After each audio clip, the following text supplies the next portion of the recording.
오늘은 민선자치단체장 제도가 시작된 지 꼭 20년이 되는 날이기도 합니다.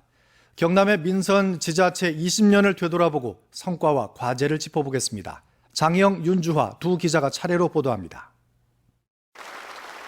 1995년 7월 1일, 1기 민선단체장 시대가 열렸습니다. 이보다 4년 전인 1991년 지방의회가 주민들의 손으로 구성된 이후 지방자치제도가 완성된 시점입니다. 경남은 20년 동안 4명의 도지사가 바통을 이어받았고 각 시장 군수 역시 4년마다 주민들의 선택을 받았습니다. 민선단체장 20년은 주민의 편에서 권한과 책임을 얼마나 모으고 배분하느냐에 대한 투쟁의 역사이기도 합니다.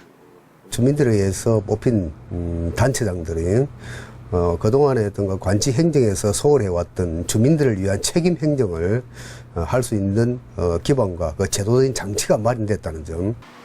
지방자치의 목적은 풀뿌리 민주주의의 실현입니다. 하지만 중앙정부, 중앙정치권에 대한 종속관계는 여전히 걸림돌입니다. 주민들의 대표를 자처하면서도 단체장들은 정당 공천에 관심이 더 많았고 예산 확보를 위한답시며 중앙정부에 제 목소리를 내지 못하기도 했습니다. 정당 공천제를 폐지하고 지방세 제도를 조금 더 보완을 해서 지방재정을 보다 강화시키는 그런 제도 개선이 필요하다고 하겠고요. 20년 동안 경남은 울산 분리로 인구는 줄었지만 예산과 1인당 지역 내 총 생산은 오히려 늘었고 창원시 통합으로 우리나라 지방자치의 실험 무대가 되기도 했습니다. 성년을 맞은 민선단체장 제도는 아직 절반의 성공에 그치고 있습니다. MBC 뉴스 장영입니다. 중앙정부에 과도하게 집중된 사무 권한과 재정을 지방자치단체에 대폭 이양하기 위해 구성된 국회 지방분권발전특별위원회. 1년여 활동 끝에 뚜렷한 성과 없이 지난달 말 해산했습니다. 특위 핵심 현안이었던 지방 일괄 이양법은 국회 상정은커녕 상임위 논의조차 이루어지지 않았습니다. 일괄 이양법 1단계 법률 아니라도 만들어졌으면 바람이 있었지만은 이런 부분들도 이제 내부적인 논의를 위한 준비를 거치기 때문에 다음번에 특위가 구성될 때는 속도를 낼 수 있을 것으로. 국가 사무는 모두 4만 6천여 개. 이 중 3,100여 개는 지방 이양 사무로 확정됐지만 10년이 넘도록 1,100여 개 사무는 이양되지 않았습니다.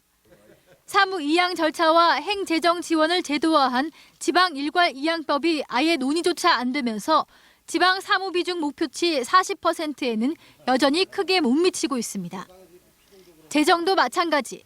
경남의 재정 자립도는 2010년 42.9%에서 꾸준히 하락하다 지난해부터는 30%대에 머물고 있고 도내 9개 군 지자체는 자체 수입으로 인건비도 해결 못할 정도로 취약해졌습니다.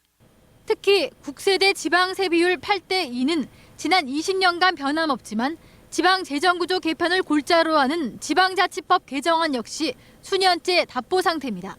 중앙정부가 지방자치와 분권에 대해서 정치적 필요성을 느끼고 진지하게 노력을 해야죠. 지방의 경쟁력은 곧 국가 경쟁력의 근원입니다. 성인기로 접어든 지방자치제가 제대로 꽃피울 수 있도록 법적, 제도적 개선이 시급합니다. MBC 뉴스 윤주화입니다.